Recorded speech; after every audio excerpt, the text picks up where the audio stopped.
Hi, ഞാൻ Swathi, Kozhikode medical കോളേജിലെ final year MBBS student ആണ്. ഒരു MBBS സ്റ്റുഡൻ്റ് ആയതുകൊണ്ട് തന്നെ ഞാൻ എൻ്റെ ഡെയിലി ലൈഫിൽ കുറേ പേഷ്യൻസിനെ കാണാറുണ്ട്, കുറേ കേസസ് കാണാറുണ്ട്. ആൻഡ് നമ്മൾ പഠിക്കുന്ന കാര്യങ്ങളിൽ തന്നെ ഭയങ്കര മെഡിക്കൽ മിറക്കിൾസ് അല്ലെങ്കിൽ ഭയങ്കര അത്ഭുതം തോന്നിക്കുന്ന കുറേ കാര്യങ്ങൾ പഠിക്കാറുണ്ട്. ആൻഡ് ഈ മന്ത് മുതൽ ഞങ്ങൾ സൈലത്തിൻ്റെ ചാനലിൽ ഒരു പുതിയ സീരീസ് തുടങ്ങാൻ പോവാണ്. ഈ സീരീസിൻ്റെ പേര് കേസ് ഫയൽ എന്നാണ്. കണ്ടിരിക്കാനും കേട്ടിരിക്കാനും ഭയങ്കര ഇൻട്രസ്റ്റ് തോന്നുന്ന മെഡിക്കൽ ഫാക്ട്സും കഥകളും ഒക്കെയാണ് ഞങ്ങൾ പരിചയപ്പെടുത്താൻ പോകുന്നത്. ഒരു മെഡിക്കൽ സ്റ്റുഡൻ്റ് ആയിരിക്കുന്ന സമയത്ത് എനിക്ക് ഏറ്റവും ഇഷ്ടപ്പെട്ട പോസ്റ്റിങ്സിൽ ഒന്നാണ് ഈ ലേബർ റൂം പോസ്റ്റിംഗ് അല്ലെങ്കിൽ ഗൈനക്കോളജി പോസ്റ്റിംഗ് ഒക്കെ. ഞങ്ങൾ ഓപ്പറേഷൻ തിയേറ്ററിലൊക്കെ കയറുന്ന സമയത്ത് ഏറ്റവും കൂടുതൽ കാണാൻ ഇഷ്ടപ്പെടുന്ന ഒരു കേസസ് ആണ് ഈ സെക്ഷനൊക്കെ.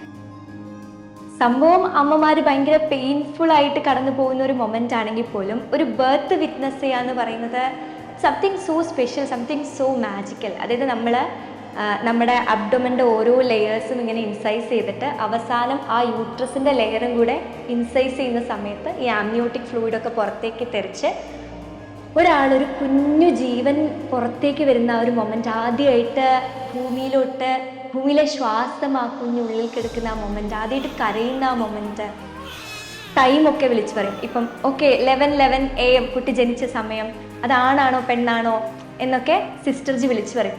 അപ്പോൾ ഭയങ്കര ബ്യൂട്ടിഫുൾ ആയിട്ടുള്ളൊരു മൊമെൻ്റ് ആണ്. ഞാൻ ആസ് എ മെഡിക്കൽ സ്റ്റുഡൻറ്റ് ഭയങ്കര ചെറിഷ് ചെയ്യുന്ന, ഭയങ്കര കാണാൻ ഇഷ്ടപ്പെടുന്ന ഒരു മൊമെൻ്റ് ആണ്. ആൻഡ് ഐ നോ ആ അമ്മ ഒരുപാട് വേദനകളൊക്കെ സഹിക്കുന്നുണ്ടെന്നൊക്കെ അറിയാം.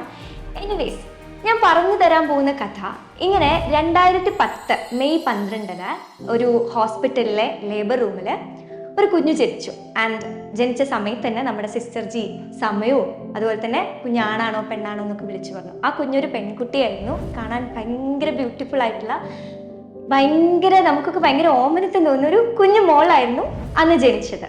അങ്ങനെ ആ മോൾക്ക് അച്ഛനും അമ്മയും പേരിട്ടു ദിയ. എല്ലാവർക്കും ഭയങ്കര ഇഷ്ടമായിരുന്നു ദിയനെ. ഭയങ്കര ബ്യൂട്ടിഫുൾ ആയിട്ട് അവൾ വളരാൻ തുടങ്ങി, നന്നായിട്ട് കാര്യങ്ങൾ പഠിക്കാൻ തുടങ്ങി, ഓടാൻ തുടങ്ങി, ചാടാൻ തുടങ്ങി. അങ്ങനെ കുഞ്ഞു ദിയ സ്കൂളിൽ പോയി LP UP ക്ലാസ്സൊക്കെ കഴിഞ്ഞ് അവൾ ഹൈസ്കൂളിലെത്തി. അപ്പം 9th സ്റ്റാൻഡേർഡിലെത്തിയ സമയത്ത് ദിയക്ക് ഇങ്ങനെ ടെൻഷൻ ആവാൻ തുടങ്ങി. എന്താ എൻ്റെ കൂടെയുള്ള ആളുകൾക്കൊക്കെ പീരിയഡ്സ് ആവാൻ തുടങ്ങിയല്ലോ, എനിക്കെന്താ ആവാത്തത്? അപ്പോൾ ദിയ വീട്ടിൽ അമ്മയുടെ അടുത്ത് പോയി പറഞ്ഞു. അപ്പോൾ അമ്മ പറഞ്ഞു, കുഴപ്പമില്ല മോളെ, എനിക്കും 16 വയസ്സിലൊക്കെയാണ് പീരിയഡ്സ് ആയത്, മേ ബി ജെനറ്റിക്സ് റിലേറ്റഡ് സാധനങ്ങളായിരിക്കും, നമുക്ക് വെയിറ്റ് ചെയ്ത് നോക്കാമെന്ന് പറഞ്ഞു. അങ്ങനെ 15 വയസ്സ് കഴിഞ്ഞു.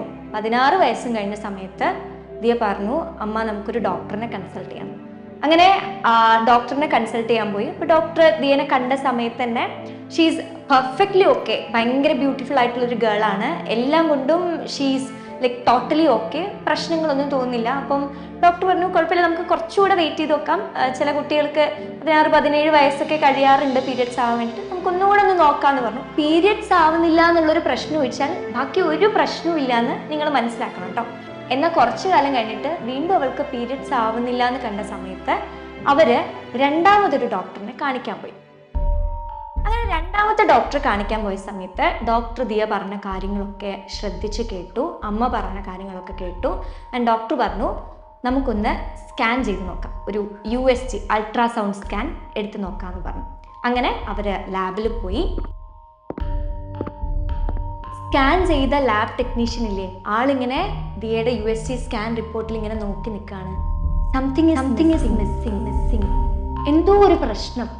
അപ്പം പെട്ടെന്ന് തന്നെ ഈ ലാബ് ടെക്നീഷ്യൻ സ്കാനിങ് റിപ്പോർട്ടുമായിട്ട് ഡോക്ടറുടെ അടുത്ത് പോയി. ദിയയും അമ്മയും ആളുടെ കൂടെ പോയി. ഡോക്ടറും ഈ ഒരു സ്കാനിങ് റിപ്പോർട്ട് കണ്ട് ഞെട്ടിപ്പോയി. ഡോക്ടർ സസ്പെക്ട് ചെയ്ത തിങ് വാസ് ദെയർ.